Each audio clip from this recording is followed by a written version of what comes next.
This is how you are able to go into any of your course and not only just see student view, but see this view from an actual student. In my training, I talked about how student view can work. So when you click student view, you can actually see what your course looks like from a test student. It's not a real student, it's just a test student. You can do this as well for submitting assignments and seeing what your platform and your content looks like from a student view when they're on the internet. This will give you viewing for a student that is on the internet when you're looking at it this way.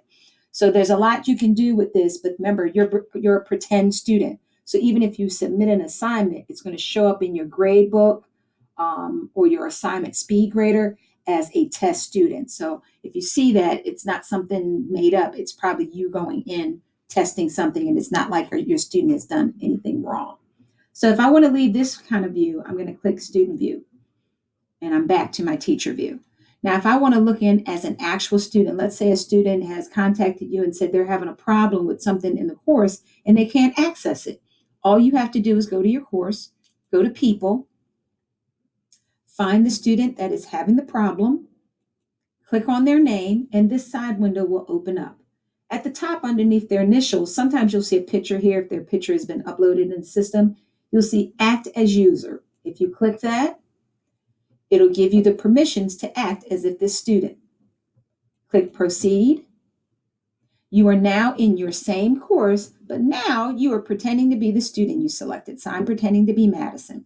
Madison can go to the modules. She can go to assignments, her grades, her Google Drive.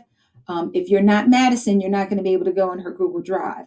Destiny Library and Files. Files has been made open in this particular course, and they can see you can see everything that the student can see, and these are all the things that the teacher has published to give Madison access to.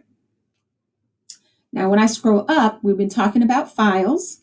So my next video is going to touch on that and what access a student would have, but also how you can work it as a teacher. But when I go to files, just to let you know, when a student has access to files, they can see a lot of images and things in your course, but it's nothing they can do. They can't delete anything out.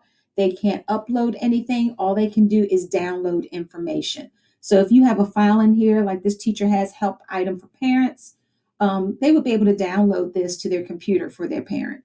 If you have instructor documents, it's nothing in here hidden for the student. It's pretty much scope and sequence and life science syllabus, nothing that you wouldn't normally give a student anyway. But then they also have a folder for the week 1 SEL lessons. So let's say the student was having a hard time trying to find things in their course module on a particular note or assignment, or maybe this is a folder that this teacher has created to house all the things that she wants to be able to make available in a paper pencil packet. This might be how she might organize it in the coursework so that it's easy for her to find and easy for a student to find. But a student can't delete anything. They would just be able to click here and then they'll get the access to actually download something if they wanted to. But that's what a purpose of a file would be in regards to a student view. And then anytime I want to stop acting like the student, I stop acting like user, and I'm back here.